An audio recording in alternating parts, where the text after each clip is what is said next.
All right. So, hi everyone. We have quite a few participants. So, I think we shall start.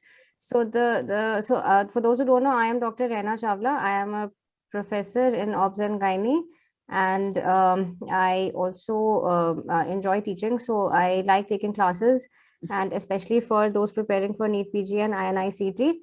So this is a relatively difficult topic which I chose, okay, because I've realized students usually falter on this topic, and it's very important. It's a very important topic to understand because a lot of clinical questions come on this, and it's a little difficult. But I've tried to simplify what needs to be known, okay, how to answer clinical questions if they come in the exam, what is important and how to answer. So I won't go into too much detail, okay, but you can ask doubts whenever you want to. You can unmute or you can write in the chat box and I will try to answer. I have put a small collection of questions recalls in the end, so we can quickly do those also.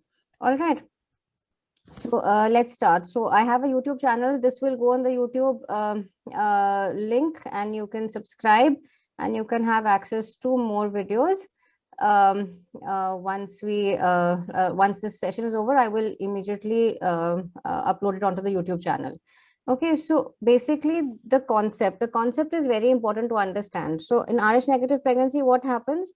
You have an Rh negative mother, okay, who is carrying an Rh positive fetus. Okay, so what happens?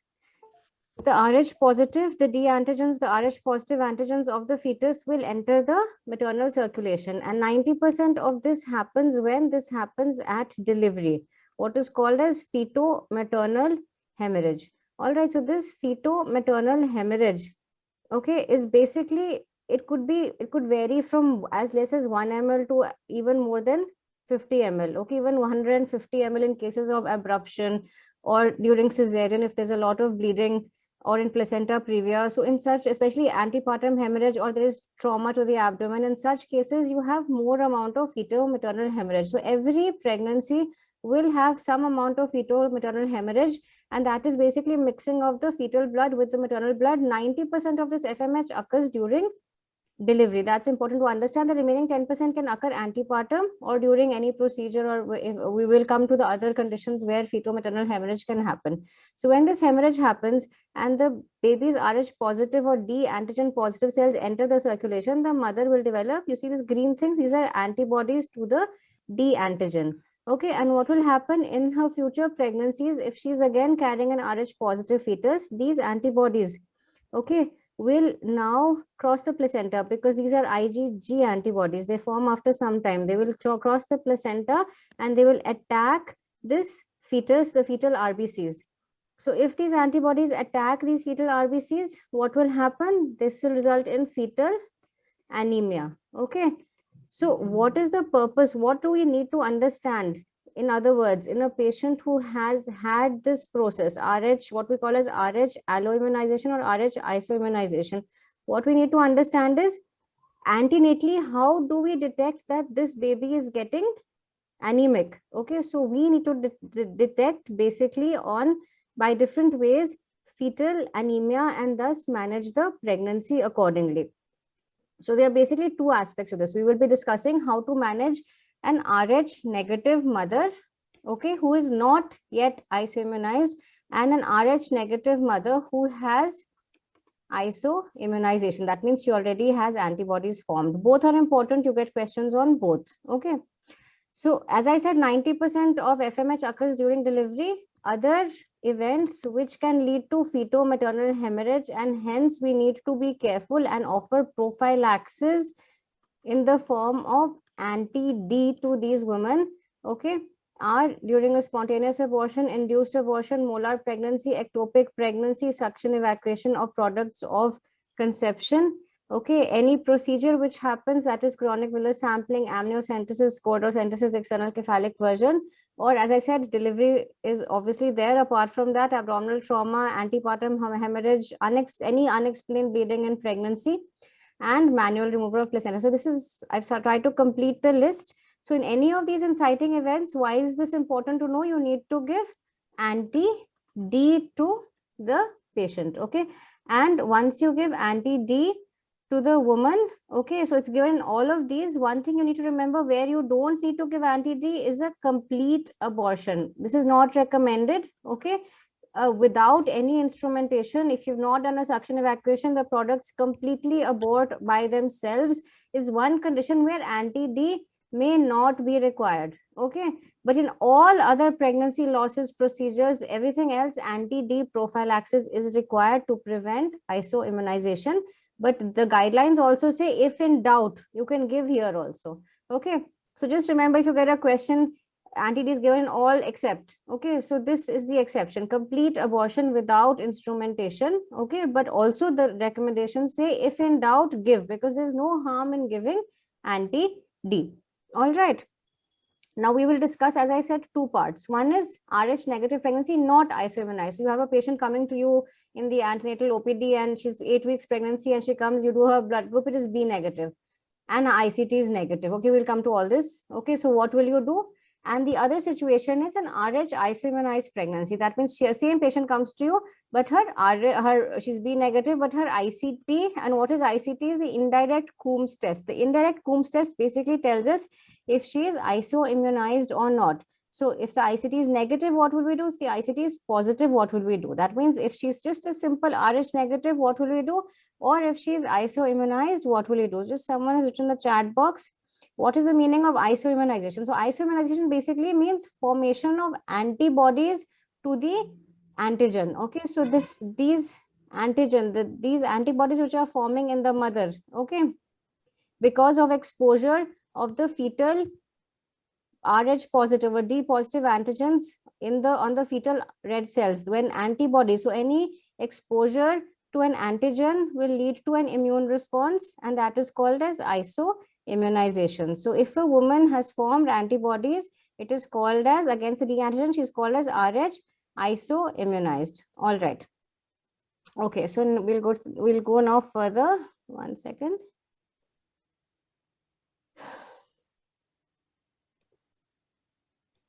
Okay, so now we will deal with just a simple case of an Rh negative mother without any iso-immunization. That means she comes to us, she's Rh negative, what will we do? So the first thing we need to do is we need to determine the blood group of her partner, okay, or her husband. Okay, so basically if she's Rh negative, that means she doesn't have any D antigen. So you all know this is how we represent Rh negative. Small d basically means she's homozygous. That is why she doesn't have the Rh negative antigen. So what will we do? We will determine the blood group of her partner. Suppose her partner is also Rh negative. Okay, so she is A negative, partner is B negative. Okay, so what do? We have nothing to worry about, because we know this fetus, if any, in any combination, okay, will form only Rh negative pregnancies. Okay, am I right? So, but however, if the partner, so this is the woman, if the partner is Rh positive, so that could be he could be homozygous, or he could be heterozygous for the D antigen. Okay, so he could be homozygous here, or he could be heterozygous. So if he's homozygous, what will happen? All the progeny, all the fetuses, there's 100% probability that the fetus she is carrying is Rh positive. Okay, so see here, there's 100% probability that the fetus she's carrying is Rh positive. But if the partner is heterozygous for the D antigen, he's Rh positive but heterozygous, then what happens? This happens. It could either be this combination, okay, it could either be this combination, it could either be this combination, or it could either be this combination. Okay, so wait, I think I mistook this. Sorry, this will be D, D, D, and D, small d. Okay, so there's a 50% chance this baby is Rh negative, and 50% chance this baby is Rh positive. Okay, this is Rh negative, this is Rh negative, this is Rh positive, this is Rh positive. So there's a 50% chance this baby is Rh negative. There's a 50% chance this baby is Rh positive. Okay, so remember this concept once, okay, because we will need it further as advancements in technology happen, this also is important. Okay, so I will tell you why. Okay, so if she's Rh negative, the first thing we do is we determine the blood group of the partner or the husband. And if we are sure that he is Rh negative, and if we're sure that he is the father of the baby, then we will not do anything further. We will just offer a routine antenatal care, because we know this fetus is Rh negative and there is no risk of iso-immunization happening. So someone has a doubt. Yeah, 50% right. Good. You corrected me. I was just, there was just a small typo there. So 50%. So if the husband, however, is Rh positive, so she's B negative, husband is B positive, depending on whether he's heterozygous or homozygous for the D antigen. If he's homozygous, there's a 100% probability the fetus is Rh positive.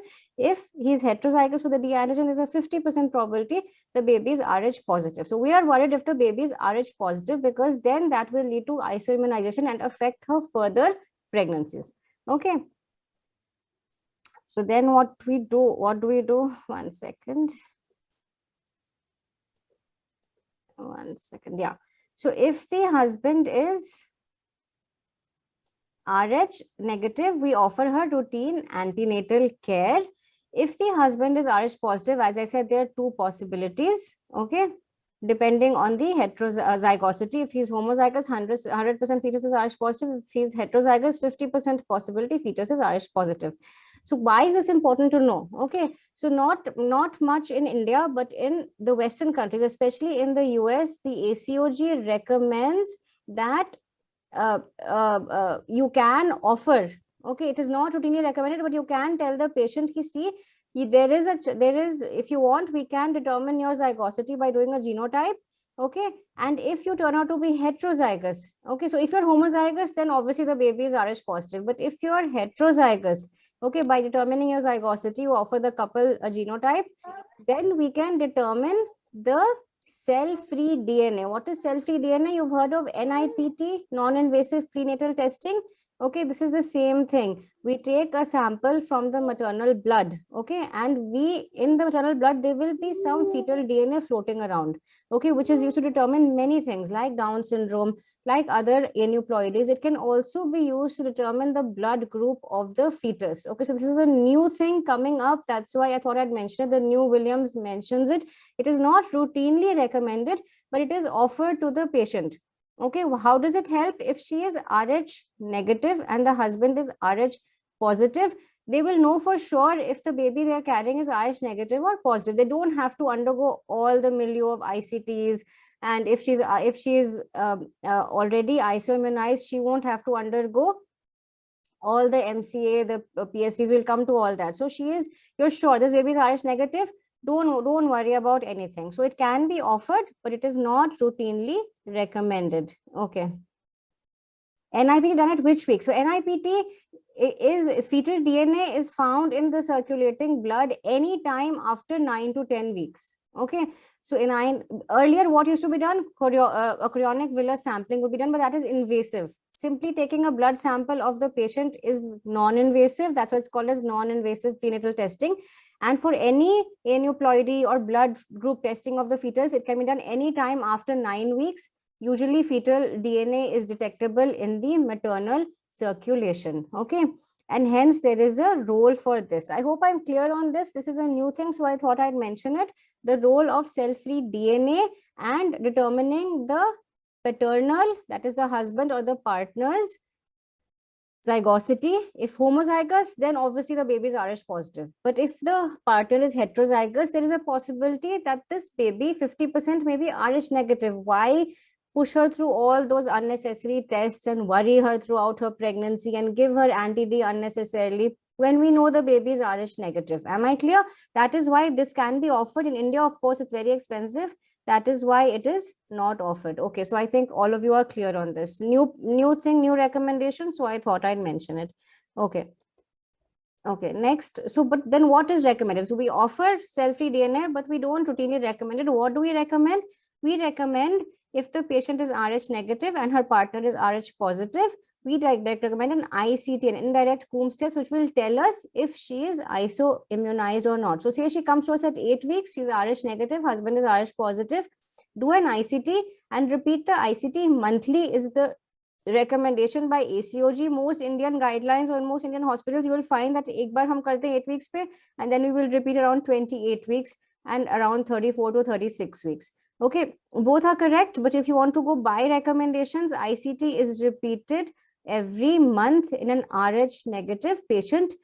If you're not doing it monthly, at least at 28 weeks. Why at 28 weeks? Because this is the time we give antenatal anti-D. All right.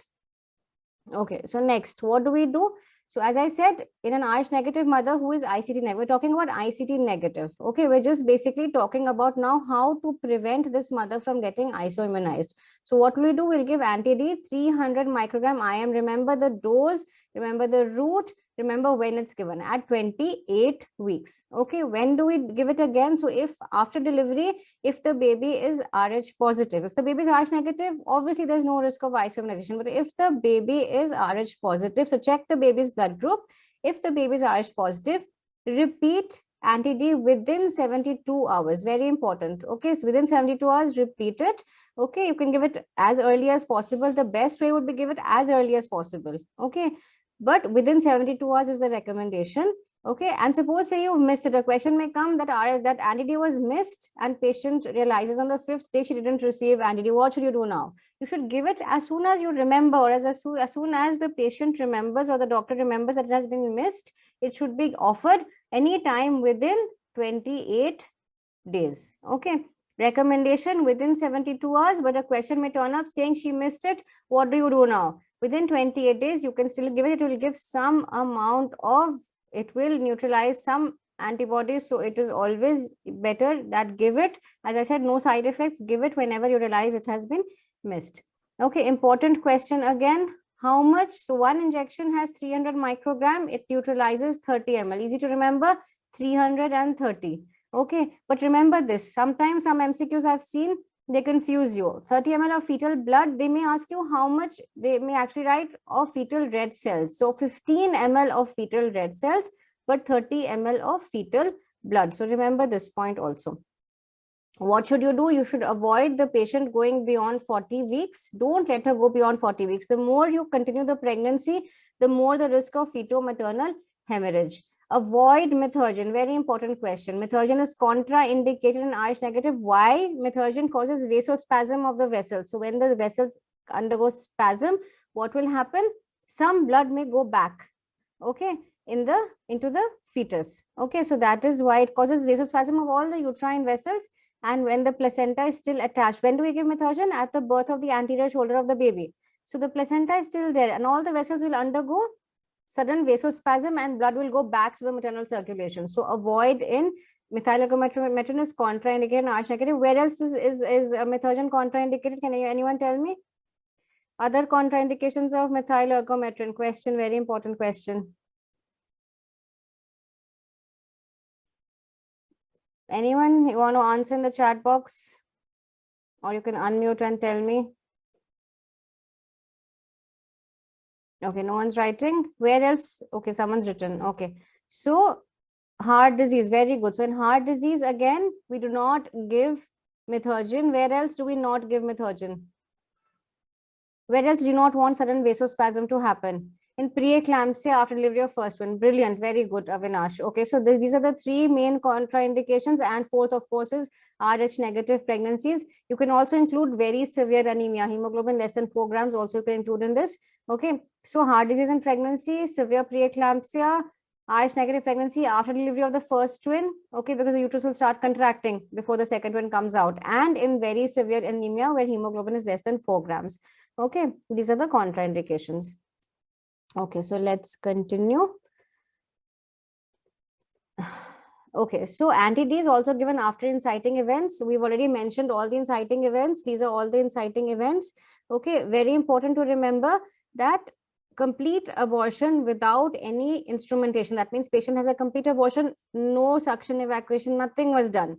In such patients, it can be avoided, but if you have any doubt, it should be given in such patients also. Okay. Now, now sometimes what happens, as I said previously also, in cases of antepartum hemorrhage, severe abruption or blunt abdominal trauma, or PPH where there's a lot of blood loss on table during a cesarean, you feel the blood, so blood loss may be more than 30 ml. Remember, one injection covers only 30 ml, or will act again, utilize only 30 ml of fetal blood. If the bleeding is more than 30 ml, the mixing is more than 30 ml, as in APH or severe preeclampsia or severe PPH, what do?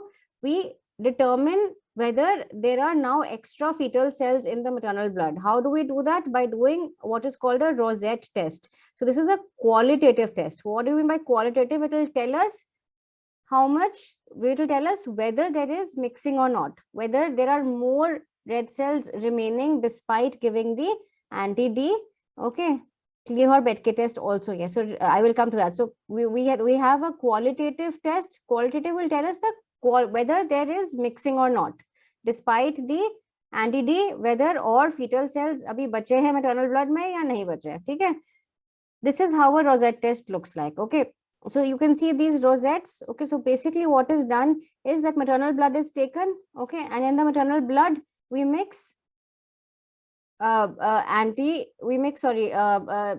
indicator red cells. Okay, and we mix D antigen. Okay, so this will all go, and if there are D cells positive in the blood, okay, this will all go and mix and form a rosette. It will all clump together. Okay, and this is called as a positive rosette. So this is just telling us whether there is more fetal blood which needs to be neutralized. Okay, but how do we know how much more anti-D to be given? Is if we have a quantitative test available to us. That will tell us ki kitna hame aur dena, kitna aur FMH hua. Is it 60 ml? Is it 100 ml? Is it 150 ml? That is where the Kleehor-Betke test comes. It is called an acid elution test. Okay, what happens is basically fetal cells are resistant to acid elution. Okay, maternal, you see all these white cells, these are all maternal cells. They've all become ghost cells. This will come as an image in your exam. The white cells are all ghost cells because when we add acid, so in Kleehor-Betke test, we add acid to the blood, and this will destroy all the maternal red cells. But HbF is resistant to acid elution and they will remain. Okay, so this is called as acid elution test or Kleehor-Betke test, and by counting these remaining fetal cells as a percentage of the maternal cells, we get a quantity. Okay, you don't need to remember the formula, that's too advanced for you, but you also need to remember, nowadays we don't even do this. The best test, so if you get a question, what is the best test to determine quantitatively feto-maternal hemorrhage? It is flow cytometry. Okay, so this is what is done nowadays. No one does Rosette test, no one does Kleehor-Betke test. We directly do a flow cytometry. This is how a flow cytometry graph will look like. Okay, so if HbF plus is present, you will see the different and different colors, it will appear on the graph.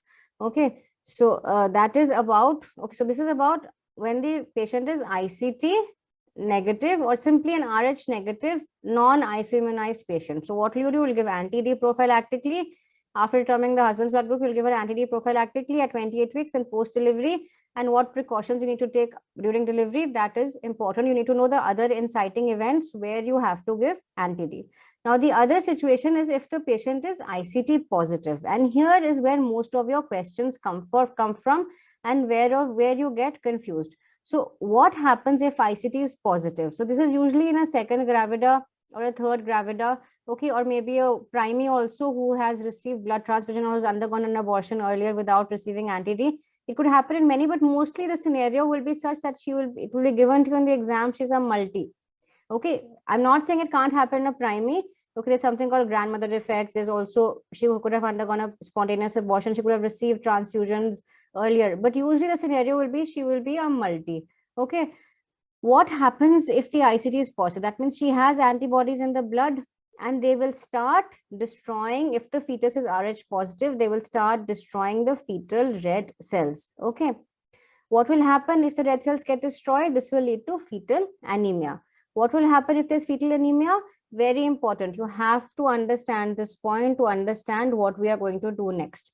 What happens when there is fetal anemia? Even in there's basically less blood in the, there's less hemoglobin in the fetus. So the fetus will now preferentially send more blood to the vital organs. And what is one of the most vital organs is the brain. Okay, so there is redistribution of fetal blood flow so that more blood now goes to the brain. Where else do we see this phenomena? In fetal growth restriction. Okay, in fetal FGR also what happens? The fetus is now, there's growth restriction, so now the fetus redistributes its blood so that more blood goes to the vital organs. So it diverts blood from the fetal abdomen to the brain. Same thing is happening here. There's fetal anemia. The brain requires more blood. So what vessel can we see in the brain is the middle cerebral artery. When we do a Doppler, what is a Doppler? A Doppler is basically checking vessels, checking the flow of vessels or during an ultrasound. Okay, and I will show you pictures and videos of this. Yes, MCA. So what is PSV? PSV is peak systolic velocity. It is a parameter we use during Doppler to determine the flow of vessels, flow of blood in that vessel. Okay, so there is increased peak systolic velocity. So there is more blood with more velocity going in the brain. And that is how we know this baby has fetal anemia, because there is no other way. Yes, the PSV and Doppler, good, Saurabh. So there is no other way, okay, especially there is no other non-invasive way, to be more precise. There is no other non-invasive way by which we can understand that this fetus has anemia before the fetus has severe features. Okay, we need to pick this up early, not late, not when the baby is dying and we can't do anything, right? Earlier, what was done? Can anyone tell me earlier, before MCA, PSV came? This has been now since the last 15-20 years. But when I was doing my post-graduation, this was rarely done. We used to send our patients to a center. I did my post-graduation from the south, so we used to send the patients to a center in Chennai. Yahan pe you used to send patients in the north to AIMS. But what was done earlier was amniocentesis, very good, to determine, yes, chromatography, and to determine the bilirubin levels in the amniotic fluid. Okay, so till 2016, NEET PG was the last time a question was asked on this. After that, they've all been asking MCA, PSV. So hopefully you won't get a question now, okay, on MCA, PSV, but you should know because it has had a very important historical importance. For the last 30-40 years, only this was done.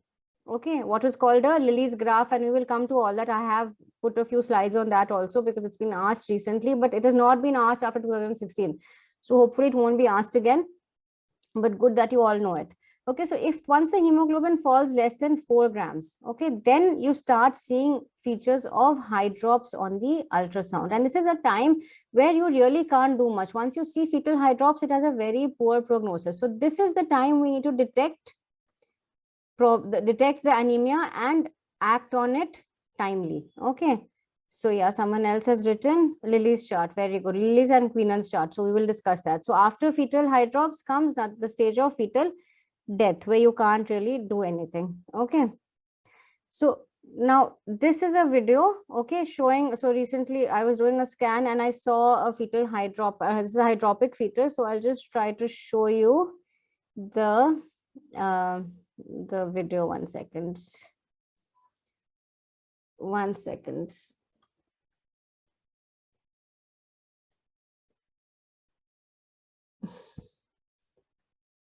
Just give me a minute, huh?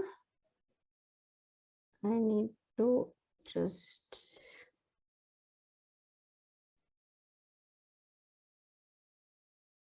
Okay, so can you see this? This is... Wait, now with this pen, it becomes a little difficult. Okay, in 1 second, I wanted to show you this. Okay, now can you see the fetus here? Can you see the lungs here and the pleural effusion and the ascites all around? Okay, so this is the fetal abdomen. Sorry, this is the fetal thoracic cavity. This is the heart, this is the lungs, and you can see this is all, the black is all pleural effusion. So in ultrasound, always remember black. I always teach this to my students. Black is always fluid. It could be blood, it could be amniotic, it could be urine, anything. Black is always fluid and dense white is always bone. Okay, so these are the lungs, 1 and 2. This is the heart and this is pleural effusion all around. Okay, so what is hydrops? What is the definition of hydrops? Fetal hydrops is when you have two or more cavities having an effusion. That means either pleural, pericardial, or ascites. Okay, two or more. So either pleural plus pericardial, or this plus this, or this plus this, or you can have uh, uh, edema plus any one of these effusions is also called as fetal hydrops. Okay, so this is definitely hydrops, and this is how this is subcutaneous edema. This much subcutaneous edema was there of this fetus. Okay, and this was actually a case of non-immune hydrops. Okay, we will not discuss non-immune hydrops. There are two types of hydrops, immune and non-immune. We won't discuss both. We'll discuss that in some later class, but this is just to show you. Yes, Buddha sign, very good. So this halo all around, very good. Okay, is called as Buddha sign, especially if it's seen around the scalp. The characteristic scalp edema is called as Buddha sign, and this patient had it, but I just had a video of just the abdomen under this thing, because the pleural pericardial effusion ascites was very, very clearly seen in this patient. Okay, good. So what should we do then? So we've discussed what really happens when the fetal anemia happens, and we need to detect the anemia by doing a MCA PSV. So how do we go about doing this? Okay, so we have a patient who comes to us, say at 8 weeks, and we find that she is RH negative and ICT positive. So what do we do? Every month, every month we will keep checking her ICTs. Okay, and say as I said, her ICT is positive. The first thing we need to see is the titer in which it is positive. Okay, so whenever the lab gives you a report of ICT, it always gives a titer also. Okay, and what is called a critical titer is basically the titer at which we are worried.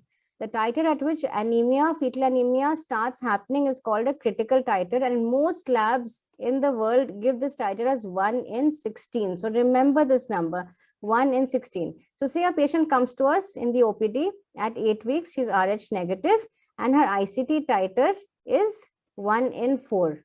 Okay, so this is less than 1 in 16. It is not critical. So we are worried, but we're not that worried. So what do? We will repeat her ICTs every month till 24 weeks. And after 24 weeks, we will start checking it more often, usually weekly or 1 to 2 weeks. Okay. So I will repeat. What will you do? What will you do if she's ICT positive and if she's less than the critical titer, which is 1 in 16? We will call her every month, do her ICT and continue doing it, okay, till 24 weeks, as long as it remains less than the critical titer. Okay, I'm talking about it remaining less than 1 in 16. And then we will check it more often, once in 1 to 2 weeks. Okay, yes, check titers 1 in 16. Very good. Okay, the next, what will we do? This thing keeps getting stuck for some reason. Okay, so 1 in 16 is the critical titer. And once the critical titer is reached, so say at 8 weeks, we did a titer, it was 1 in 4. Then we did at 12 weeks, okay, it was 1 in 8. Then we did at 16 weeks, it was 1 in 8 again. Okay, then we did at 20 weeks, it was 1 in 8. Then at 24 weeks, suddenly it became 1 in 16. Okay, so then now we are worried. Okay, we are very, very, very worried now, because this fetus is now at risk of developing anemia. This titers basically tell us now the antibodies are so high that they are attacking the red cells enough to cause fetal anemia. So what should we start doing now? Once the critical titer is reached, okay, we are panicky, but still not very panicky till we see the PSV on the MCA. So we'll do a MCA, okay, and we will see the PSV, and we will repeat this MCA PSV weekly. Okay, till when? Okay, so this is the cutoff. So you have to remember this number, 1.5 multiples of median. So they're basically charts, these normograms, okay, and we have to plot them on the normogram. And as long as the PSV is less than 1.5 multiples of median, we are not really that bothered. We will just keep checking it weekly. That means critical titer is there, fetal anemia का risk है, पर इतना risk अभी नहीं है because MCA अभी ठीक है. MCA ठीक है मतलब fetus is not yet anemic. Once the PSV crosses 1.5 multiples of median, that means now fetal anemia has set in. And what should we do? we still have to confirm this. How do we confirm this? By doing a cordocentesis. That means you put a needle here, okay, ultrasound guided, in the umbilical vein, withdraw 1 ml of blood, send that immediately for hematocrit and hemoglobin testing. And if the hematocrit is less than 30%, then what do? We do an intrauterine blood transfusion. So through that same needle, we always keep O negative blood ready, and we transfuse slowly through the ultrasound guided through this needle into the umbilical vein. So basically, we're doing a fetal blood transfusion because the fetus is anemic. What do? We can't do anything. She's just 24 weeks. We still have a long way to go. And that long way is basically till 34 weeks. Okay. Why 34 weeks? Because that is when fetal lung maturity is attained, and we can, after this, we can safely deliver her. Okay. Okay, so I have scribbled all over here, so you can't really see this. Let me just erase all this. Okay, so this is the fetal head. Okay.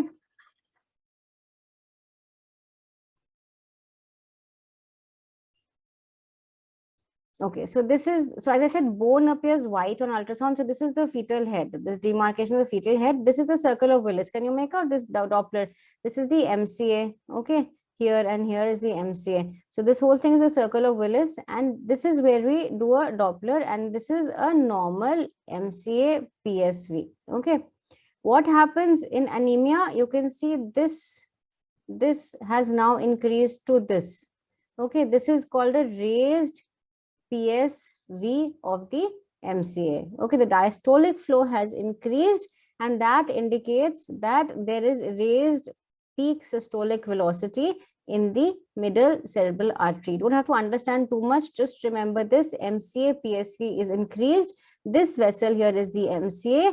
This is how it normally looks, and this is how it will look. This part will increase in fetal anemia. This part also increases in fetal growth restriction when there is redistribution of blood flow. The same thing happens. Okay, so let me just see. Teaching awesome, ma'am. Thank you so much. Okay, next. So let's go to the next slide. Okay, so I also put a video here. Okay, wait, let me just erase this again before we start. I'm sorry, this is a little, I'm not that tech savvy. I'm trying to be, but just excuse me for these mistakes. Okay, yeah. So let's go back to playing this video. This is how we take, this is not playing again, 1 second. Sorry. Why isn't this playing? 1 second.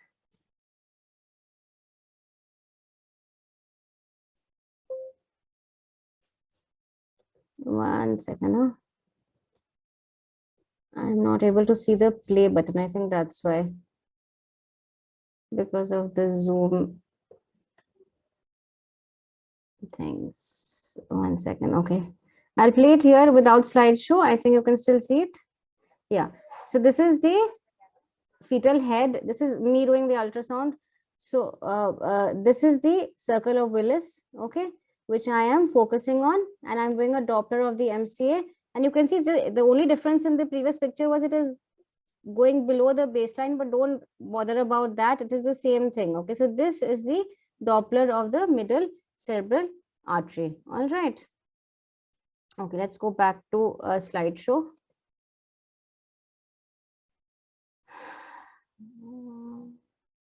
Current slide. Okay. Okay, so we had done this, we had done this, we had done this. Okay. Okay. PDF available after class. If you want, I can share this PPT on the groups. I don't know where you've joined from, Telegram or WhatsApp. I will just share that. I will also put this, I'm recording this video. I'll put it up on YouTube also. All right, so you can check it on YouTube also. Okay.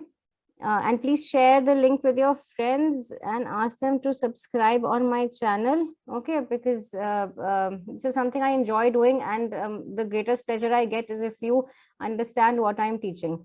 Okay, so as I said earlier, amniotic fluid spectrophotometry was done to determine the level of bilirubin. Okay, so bilirubin peaks at 450. Again, this pen thing. Okay, yeah. So this we all know, I think. Bilirubin peaks at 450 nanometers on spectrophotometry, the optical density we calculate. Okay. So what do we do? Basically, this was what was earlier done. Instead, when Doppler was not there, ultrasound was very difficult to, was not available easily. What we used to do is to do an invasive method. We used to put a needle in, remove amniotic fluid, send it for spectrophotometry, determine the optical density of the bilirubin, because we know bilirubin peaks at 450 nanometers, and then plot this on, if more than 27 weeks, Lilly's graph; if less than 27 weeks, what is called as Quinan's curve. Okay, so it's almost the same thing. So this is the showing the optical density. Okay, at 450 nanometers, this is when bilirubin will show a peak. So this value here on the y-axis we note down, and we plot this on the next time. I should not use animations because all the annotations then come. Point noted. I won't use this again. Okay. So here, so you have a value now of the bilirubin. Okay, and that is plotted on this Lilly's graph. Okay, so this is called a Lilly's graph. If she's more than 27 weeks, it is called a Quinan's graph. If she's less than 27 weeks. Okay, it is no longer done nowadays, but a question had come, so that's why I'm telling you. So you plot. So if the plotting comes in zone 1, say she's 30 weeks and this is the value, okay, based on the optical density. If she falls in zone 1, this means this fetus is basically unaffected. It's normal. Nothing needs to be done. Just repeat the amniocentesis after 2 to 3 weeks, because she is ICT positive. She still may worsen as she progresses in pregnancy. But this fetus is basically unaffected if she falls in zone 1. Say at 34 weeks, you now do a repeat amniocentesis, and now she falls somewhere here. So zone 2, if it is in the lower part of zone 2, this part, again, nothing to worry. Repeat the amnio after 2 to 3 weeks. Okay. But if she falls somewhere in the upper part of zone 2, this is where the anemia is around 8 to say around 11 grams. Okay. The lower zone, it is around 11 to 13 grams. Okay. Here it is more than 13 grams. So if it falls in the upper part of zone 2, you can consider doing again a chordosynthesis and an intrauterine transfusion. Okay. But if it is zone 3, then definitely this baby is anemic. Definitely you have to do an intrauterine transfusion. So this is how Lilly's curve works. Even if you don't know this, I don't think they're ever going to question this again to you. Okay, because this is no longer done. So zone 1 and lower level of zone 2, repeat amnio after 2 weeks. Upper zone 2, chordosynthesis and intrauterine transfusion. Zone 3, chordosynthesis and intrauterine transfusion, or deliver if she's more than 34 weeks. In zone 3, there's no point waiting. You have to deliver this fetus. Now, a few points about intrauterine transfusion. It is done if the hematocrit is less than 30% fetal hematocrit. So we first put in a needle, take the blood, 1 ml of blood, check it immediately. And if it is less than 30%, we need to transfuse blood. So this is how it's an ultrasound probe is here. Needle is put here. It's a very fine procedure. Okay, it is done by fetal medicine experts, not done by everybody. And fetus is injected with a muscle relaxant. Usually vicuronium is injected so that the fetus doesn't keep moving around. It makes the procedure very difficult if the fetus is moving around. Then chordosynthesis is done. So in the umbilical vein. So the umbilical cord has how many arteries, how many veins? Can anyone tell me? This question came in the last NICT or NEET PG. I think NEET PG. How many arteries, how many veins in the umbilical cord? Someone's written 2 arteries, 1 vein. Very good. So 2 arteries. This is how it looks on the ultrasound. 2 arteries and 1 vein. So in the vein, we give the intrauterine transfusion. Okay, so the hematocrit is checked. Red cells transfused. Remember this. Freshly donated O negative. This is very important. This can come as a question. CMV negative, 80% hematocrit. So very high hematocrit we have to transfuse. Irradiated and leukocyte poor. Okay, this is the kind of blood, special blood with the blood bank is informed beforehand. This is the kind of blood that is kept ready, and blood group is very important to know. O negative blood is transfused. This formula, if you want to remember, you can remember. This is more for postgraduate exam. You don't need to know this at your level, but I just put this to complete the slides. Okay, this is how the ultrasound looks like. You see this white thing here? This is the needle. This is the placenta. Okay, the needle is going through the placenta. You see these fine things here? These are this is the cord. Okay, and this is the fetal part. Okay, this is the amniotic fluid. I said everything black on ultrasound appears is everything black is fluid. So this is amniotic fluid, and this is the cord inside, and this is the needle coming and injecting blood inside the umbilical vein. Now, planning delivery of an RH iso-immunized pregnancy, deliver at 34 weeks or earlier if indicated. Okay, so cord blood, very important question again, cord blood. So basically, why 34 weeks or earlier? Because 34 weeks, so if she is iso-immunized, okay, and if the critical titer has been reached, and if the MCA PSV is showing anemia, we need to deliver this lady at 34 weeks. Waiting beyond this is simply giving a chance for the fetus to worsen, and you will end up in problems. Okay, so 34 weeks, why again? Because you need to determine that this is the time when the fetus has achieved lung maturity. All right, so if you're trying to deliver before 34 weeks, you have to give corticosteroids and then deliver her. Corticosteroids, betamethasone is the corticosteroid of choice for fetal lung maturity. Okay, so cord blood at delivery. So when the baby delivers, we always take blood from the cord and send for hemoglobin to check the blood group of the baby, check the hematocrit of the baby, to do a direct Coombs test, and to check the bilirubin also. So these 5 are sent for testing from the cord blood. Okay, so this is also important.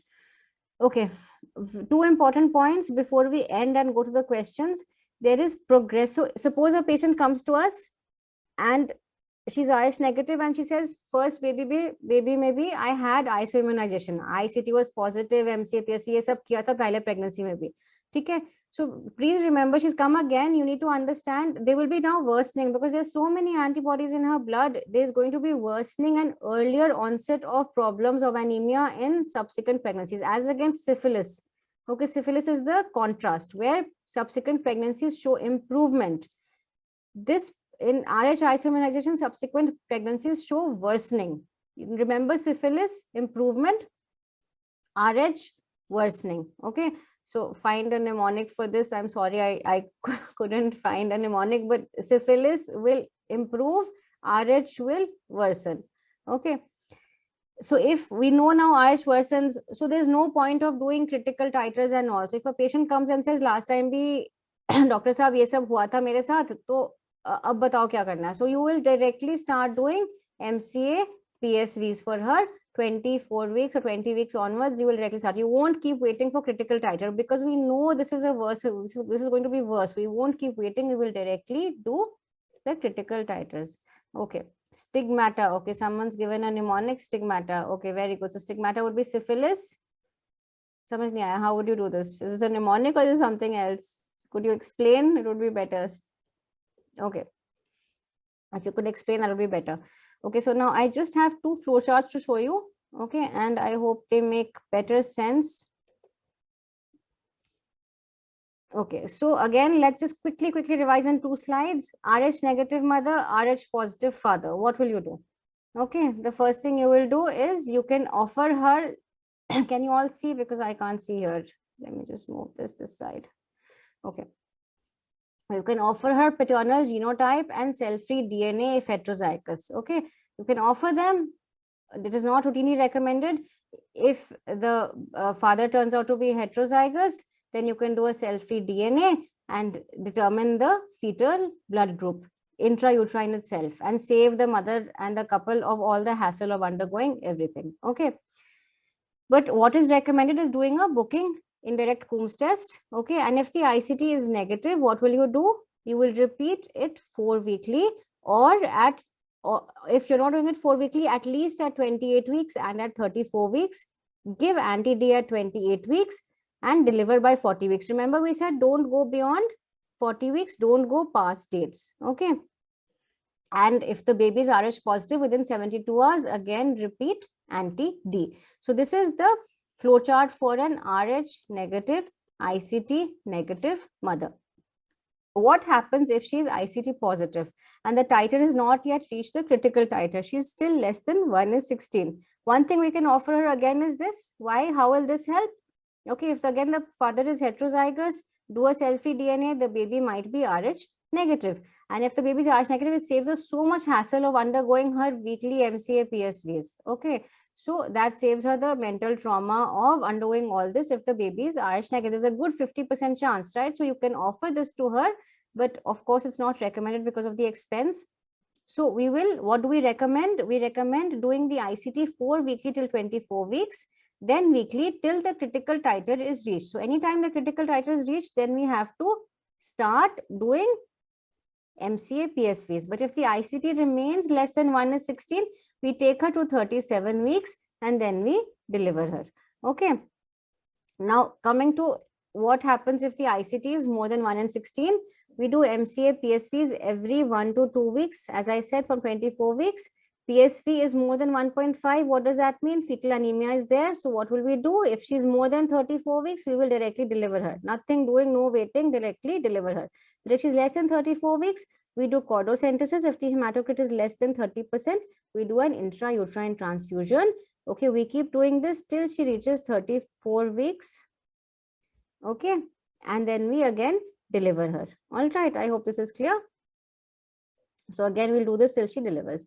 Now, if the PSV is less than 1.5 multiples of median, okay, we will repeat a PSV MCA weekly, okay, and if it reaches more than 1.5, again the same thing, okay, more than 34 weeks, deliver, less than 34 weeks, cordocentesis, hematocrit less than 30%, do an intrauterine transfusion, keep doing this till she reaches 34 weeks and then you deliver her, okay. And if she all remains well, okay, the PSV MCA weekly remains less than the 1.5 multiples of median, terminate her at 37 weeks. All right. So basically, if the fetus is anemic, deliver at 34 weeks. If you're just monitoring her, everything remains fine, no signs of fetal anemia, deliver at 37 weeks. Okay. So I hope we're clear in that. This flowchart was just to complete it. Now we have some, I think, 4 or 5 questions. quickly tell me the answers. Doppler of this, very easy question. I think now you should be able to answer all the questions. Doppler of this vessel, which is this vessel I just told you? Useful in determining fetal anemia, very good. I think without seeing the chat box also, yes. Middle cerebral artery. Okay, ductus venosus we check in fetal growth restriction. Umbilical artery also in fetal growth restriction. We never do a Doppler of the anterior cerebral artery. Okay, this one answer. Read and answer. 32-year-old gravida 2 at 28 weeks with A negative blood group gets an ICT done.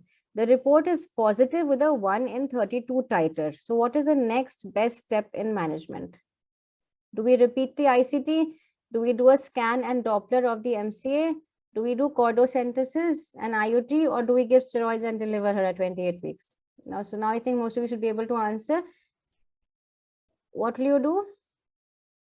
Yes, you will do B. Very good. You will do, and so now we are past the critical titer. So what does the protocol say? First do ICT till it reaches the critical titer. Once the critical titer is reached, we will now start looking for signs of fetal anemia by doing a Doppler of the middle cerebral artery. Only when this crosses 1.5 MOM, then we will do a cordocentesis. So this is how we go about doing this. Okay, next question. Rh negative mother, ICT is negative. Okay, was given anti-D at 28 weeks. She has now delivered 24 hours ago and the baby is B negative, which is correct regarding anti-D prophylaxis.